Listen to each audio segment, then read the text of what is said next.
Catéchisme de la Somme théologique de saint Thomas d'Aquin par le frère Thomas Pegg, première partie Dieu. Et donc nous sommes à la troisième vidéo, donc troisième sous-partie intitulée Opération. Que fait Dieu en lui-même? Il vit de sa connaissance et de son amour. Est-ce que Dieu connaît toutes choses? Oui, Dieu connaît toutes choses. Est-ce que Dieu sait tout ce qui se passe sur la terre? Oui, Dieu sait tout ce qui se passe sur la terre. Est-ce que Dieu connaît les secrets des cœurs? Oui, Dieu connaît les secrets des cœurs. Est-ce que Dieu connaît l'avenir? Oui, Dieu connaît l'avenir. Pourquoi dites-vous que cette science se trouve en Dieu? Parce que Dieu, étant au souverain degré de l'immatérialité et d'une intelligence infinie, et qu'il ne peut rien ignorer de ce qui est, ou sera, ou serait, ou pourrait être, en quelque être que ce soit, tout cela étant dans un rapport d'effet à cause à l'endroit de sa science, faite d'intelligence et de volonté. Il y a donc aussi une volonté en Dieu. Oui, il y a aussi une volonté en Dieu, la volonté étant toujours où est l'intelligence. Est-ce que tout dépend de la volonté de Dieu? Oui, tout dépend de la volonté de Dieu, parce qu'elle est la cause première et suprême de tout. Est-ce que Dieu aime toutes ses créatures? Oui, Dieu aime toutes ses créatures, ne les ayant faites que par amour. L'amour de Dieu pour ses créatures a-t-il quelque effet en elles? Oui, l'amour de Dieu pour ses créatures a son effet en elles. Quel est l'effet de l'amour de Dieu dans ses créatures? C'est tout le bien qui est en elles. Dieu est-il juste? Oui, Dieu est la justice même. Pourquoi dites-vous que Dieu est la justice même? Parce qu'il donne à tout être ce que sa nature exige. Y a-t-il un mode spécial de la justice de Dieu envers les hommes? Oui, il y a un mode spécial de la justice de Dieu envers les hommes. Quel est le mode spécial de la justice de Dieu envers les hommes? Le mode spécial de la justice de Dieu envers les hommes, c'est qu'il récompense les bons et punit les méchants. Est-ce sur cette terre que Dieu récompense les bons et punit les méchants? Ce n'est jamais qu'en partie que Dieu sur cette terre récompense les bons et punit les méchants. Où Dieu récompense-t-il entièrement les bons et punit-il les méchants? C'est au ciel que Dieu récompense entièrement les bons et dans l'enfer qu'il punit les méchants. Y a-t-il en Dieu la miséricorde? Oui, il y a en Dieu la miséricorde. En quoi consiste la miséricorde de Dieu?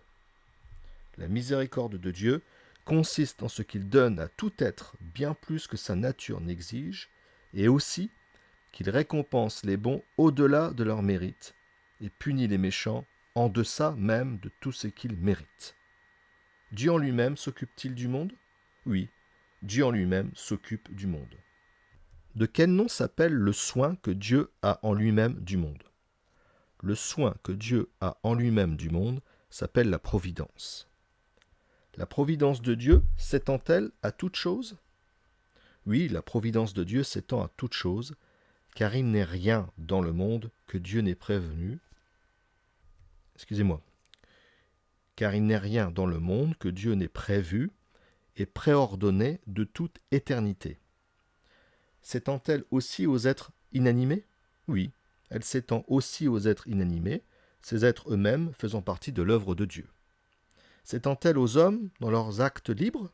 Oui, elle s'étend aux hommes dans leurs actes libres.